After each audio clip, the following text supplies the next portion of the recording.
Hola, gente. Bien, ¿quién fue Nimio de Anqing y qué planteó sobre las ideas políticas y los sistemas de nuestro tiempo? Bien, Nimio de Anqing fue un filósofo argentino, tomista, nacido en el año 1896 en Córdoba. Durante su juventud aparece asociado a diferentes corrientes políticas y en la década del 40 tuvo cercanía con el peronismo. Además tiene publicados libros y escritos bastante variados. En este caso voy a estar analizando un artículo escrito en el año 55 llamado Mito y Política, que nos puede servir para entender cómo los modelos políticos que tenemos en la actualidad generan fantasmas a nuestro alrededor y nos impiden ver las cosas claras, además de que están entrando en un periodo de agotamiento. Bueno, lo primero que explica el autor es que, en verdad, a lo largo de la historia, en nuestro territorio, han existido dos concepciones del bien común.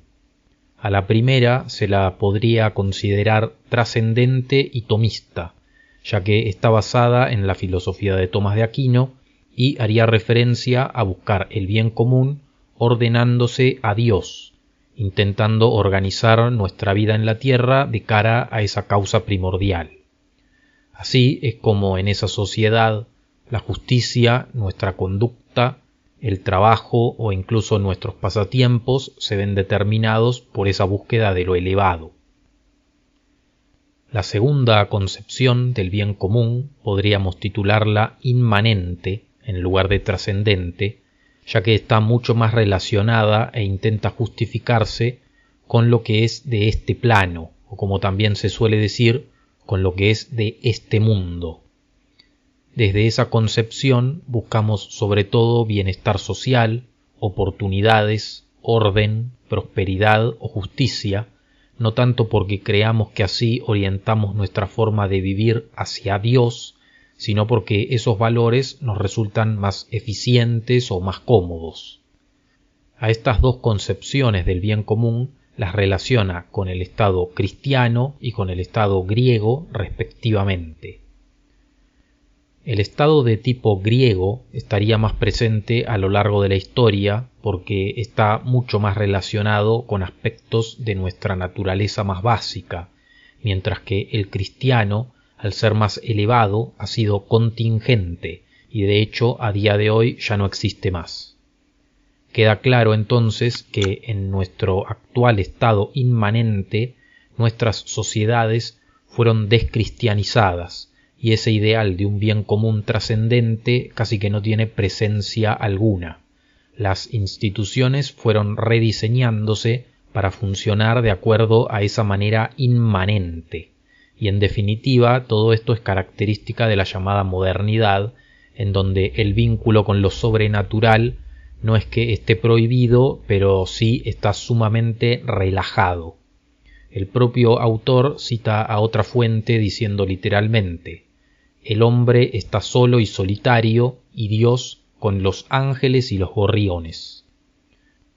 Pero en la mente humana el vacío que queda por la ausencia de lo sobrenatural necesita ser llenado con algo, y es ahí donde se terminan deificando personas como si fueran figuras míticas y a las utopías que se proponen como si fueran la llegada de verdaderas fuerzas mágicas.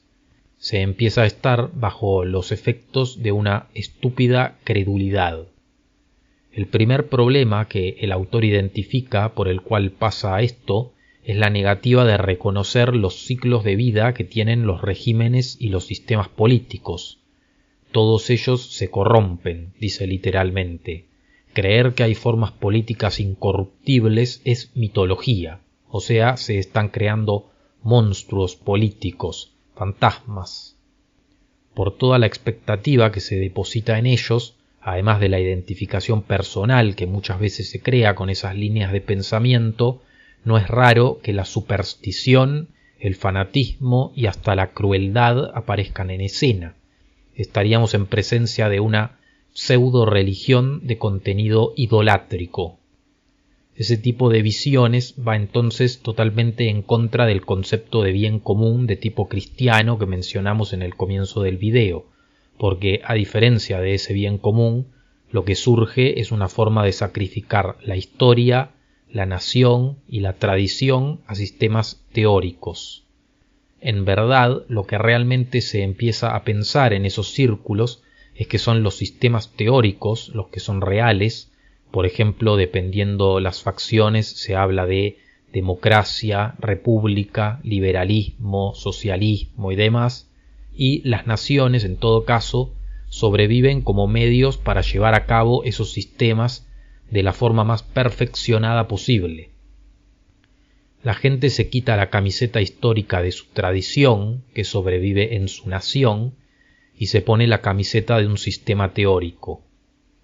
Por eso a los seguidores de ese tipo de ambientes les resulta tan difícil o casi imposible entender lo que vimos que decían tanto distintos papas en el video de las encíclicas sobre el liberalismo, como también lo que explicaba Plinio Correa de Oliveira, porque en esas fuentes se dice por un lado que hay incompatibilidades lógicas con el liberalismo y el socialismo, lo cual opone a esos sistemas al verdadero bien común, pero incluso en esas fuentes también se pueden tener dudas de que la democracia liberal, hoy por hoy muy alabada, sea realmente el mejor sistema posible o el único posible. Esa democracia, como hoy se la entiende, es desde la perspectiva del autor un producto de la Revolución Francesa. Desde ahí sería que se empieza a buscar el bien común entendido como comodidad general, la cual sería garantizada por una serie de representantes del pueblo que terminan siendo lo que Donoso Cortés llamaba la clase discutidora. El bien pasa a ser aquello que está conforme a lo temporalmente legal, y en esa idea está incluida la renuncia a los principios sobrenaturales de la fe y la tradición, como los que realmente deberían ser determinantes, por ejemplo, para un proyecto político. Ahí podemos entender cómo es que los sistemas actuales se convierten en monstruos idolatrados, ya que no tienen en sí mismos verdades permanentes, en cambio tienen ideas sujetas a cambios en modas, tecnologías o épocas, pero aparentan ser sistemas verdaderos y eternos. Incluso se intenta medir el nivel de pureza de una persona con el parámetro de si apoya o no a esos sistemas. Lo mismo pasa con conceptos que acompañan a esos sistemas, como por ejemplo el de la libertad, que en el tiempo del autor y desde mi perspectiva en la actualidad también estaba convertida en un mito utópico e idolatrado. Dice Nimio literalmente: si la libertad de cada uno debe ser absoluta, entonces no será posible el Estado. Detrás de esto queda incluido entonces que la libertad real siempre está sujeta a unos márgenes dentro de los cuales actuar, o como vimos en los últimos videos, la libertad que vale la pena reivindicar es la que sirve para hacer lo correcto, lo que está bien. Según el autor, entonces, un hombre realmente inteligente y libre no está ofuscado por la nueva religión mitológica idolátrica, ya que esa religión ofrece al imperialismo una conciencia desolada o conciencia desdichada pasiva, propicia a la conquista por la sumisión espiritual. O sea, si se perdieron en esa frase que es más o menos intrincada, lo que está diciendo es que una persona inteligente no va a caer en creer en esos monstruos políticos actuales, porque eso casi que se vuelve una nueva religión y básicamente sirve para terminar creyendo cosas que son funcionales a algunos intereses ajenos a nuestro país. Una vez que ese tipo de invasión ocurre, que lamentablemente parece ser lo que pasó desde hace décadas, se puede decir que desde los puntos de vista, sobre todo materiales y económicos, se vive bajo un dominio o un cierto tipo de manipulación, pero dice el autor: se puede y se debe salvar el espíritu, vigorizando la conciencia desdichada. Ya en su tiempo, por ejemplo, se hablaba de la llamada doctrina Monroe, a través de la cual el autor veía como inevitable el dominio material y el económico, pero entendía, como vimos antes, que la espiritualidad, como base de la identidad del pueblo, podía sobrevivir intacta y ser fuente de una correcta restauración. El problema era para él que algunos querían revolucionar el sistema sin tomar la base identitaria correcta. Entonces terminaban entendiendo que la revolución tenía que ser contra otros miembros de su propio país, cuando normalmente el dominio suele venir desde algún centro de poder desde afuera. Sería necesario entonces, desde la visión de Nimio, encaminar a la nación en un proyecto nacional basado en el verdadero bien común, que no debería ser ni individualista ni personalista, sino humano, en el sentido de humanista, y contrario al internacionalismo político y al cosmopolitismo, pues uno y otro son factores disolventes. Seguir demasiado, por ejemplo, el ideal del cosmopolitismo era un camino seguro para terminar enredado en el interés fenicio, en la necedad o en la pérdida de identidad. Bien, algunas conclusiones. Primero, este texto me pareció interesante porque en una parte hace foco en algo que dentro de los sectores que tratan de defender lo nacional acá en Argentina no se profundiza mucho, que es la diferencia entre lo anglo de origen británico y lo anglo de origen estadounidense.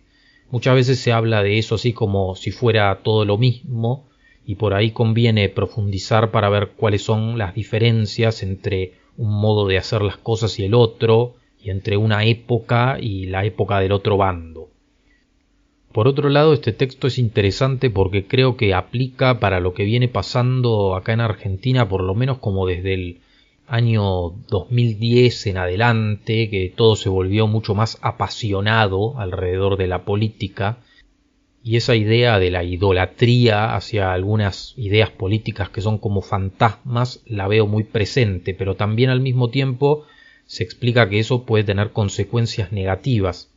Justo ayer hubo elecciones casi que municipales en Buenos Aires y también se va notando en las elecciones intermedias que también hubo en provincias, que por otro lado una de las consecuencias de todo esto es que un montón de gente tampoco tiene ganas de ir a votar. Entonces pareciera como que tenés a los electorados divididos en dos partes. Uno está totalmente apasionado y enloquecido alrededor de unas ideas medio fantasmagóricas y el otro no tiene ganas de involucrarse porque ya no cree más en nadie. Habría que ver si eso se mantiene para otras elecciones así de las que son para cargos más importantes, pero un poco como que le veo bastante actualidad a este texto. Así que bueno, pueden dejar lo que piensan en comentarios. Gracias por ver este video y nos vemos en el próximo. Un saludo.